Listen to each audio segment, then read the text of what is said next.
Hi everyone!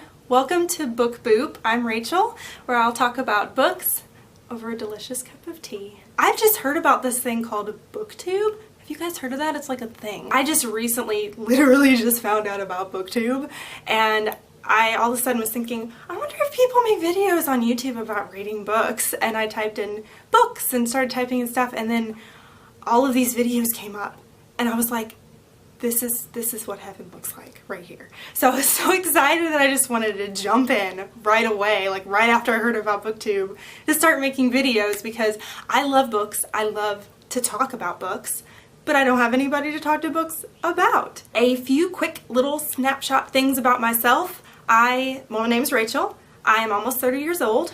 I have a husband of 5 years. He's not 5 years old. We've been married almost 5 years. I have a daughter who is almost 2.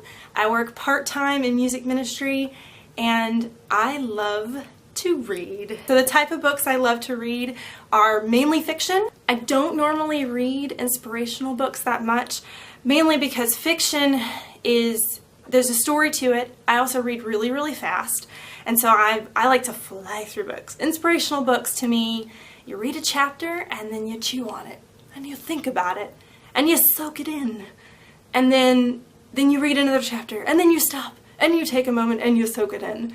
I'm not that kind of reader. I like to just plow through books. I usually read kids fiction and young adult fiction. I don't usually go into more of the adult realm as much. I have a feels like a mile long to read list, and some of the books that I've had on my to read list forever, ever since I joined Goodreads, I think in 2012 or something like that. One of the books I had at the very beginning of that list that I had randomly found, I think it was a suggestion Goodreads had given me, was The Immortal by Julie Kagawa. The Immortal, if you haven't heard of it, it's been out for a long time, for several years, and it is a vampire post-apocalyptic novel, and it's actually a series, but I kept putting off reading it because I had read all the Twilight books in my early 20s, and at the time I really loved them. I thought they were great. They really spoke to me in the time of my life I was in.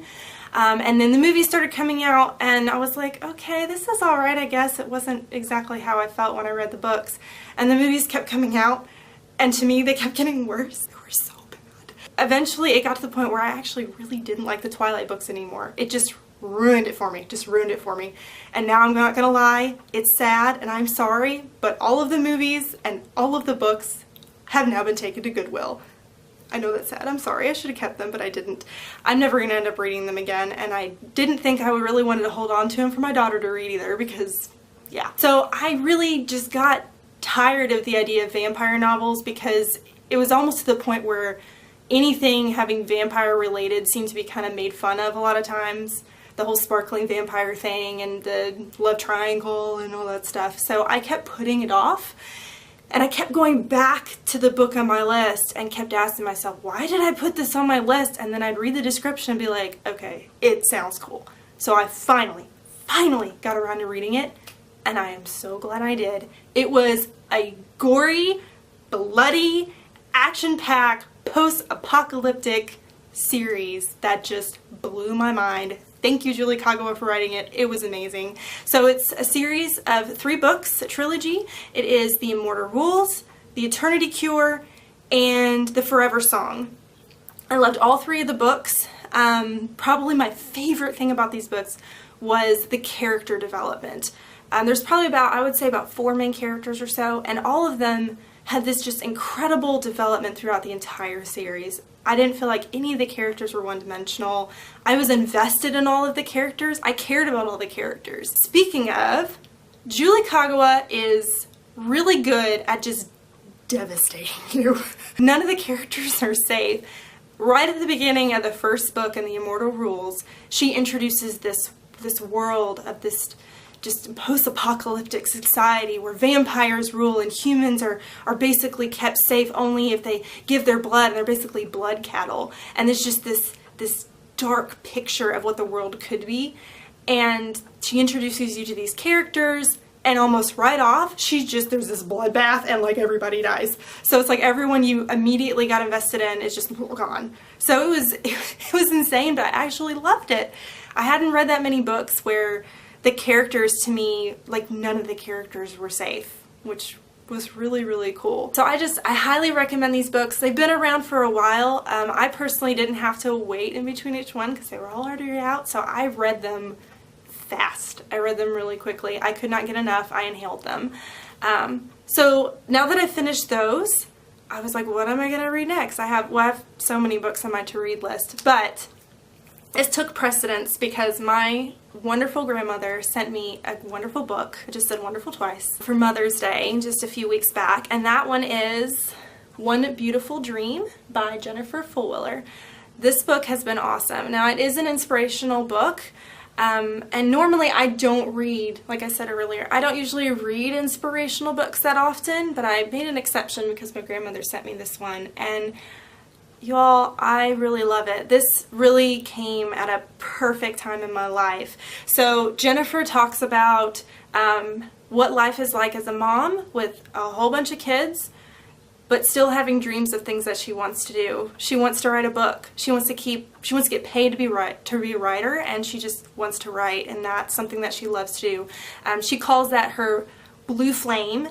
Blue flame is any kind of hobby that you do that just gives you energy just whenever you're doing it. Even if you go into it exhausted, it just gives you energy. And one of those things for me is reading, the other one is songwriting. And so Jennifer, she finds a way to feed her blue flame. And initially, when she first starts having kids, she keeps telling herself that she has to put off all the things that she wants to do and all the dreams she has because she's a mom and she has to put her kids first, which is true. I do want to put my daughter first, but I also, to keep me sane, which is what she says in the book too, to kind of keep you sane, you've got to start doing some things that's for you. And finding ways to include your family in it, not isolating yourself with the things that you like to do like that, but just feeding that blue flame, and that it's okay to pursue the things that you want to do. That's a lot of the reason why I'm doing this video right now, because I love to talk about books, and this particular book, One Beautiful Dream, came at a great time because it pushed me even more to be like, okay, yes, I want to get into making videos, I want to get into songwriting more, I want to get into reading more, and it energizes me. So I'm definitely going to feed my blue flame. I am almost done with that book. I only have a few chapters left, and it is an inspirational book, but it reads wonderfully. It's funny, it's witty, it's a quick read in a good way. It's so good. Thank you all so much for watching this video. This is my very first video I'm making. It was really terrifying to do it. I'm not a very outgoing person, so this was really scary, but really exciting, and I just want to thank you for watching this video. If you've made it to this point, you made it to the end, go you! High five! Thanks for watching. That's awesome. If you'd like to comment below, either you've read some of the books I mentioned, or whether you love them or hated them, whether you agree with me or not, let me know what you think. If there's some book suggestions that you have, or you have some questions about me or what I like to read or anything, please feel free to leave a comment below, and just smash that like button if you liked what you saw. I'm hoping I can make another video sometime soon, but thank you so much. You all rock. Catch you later.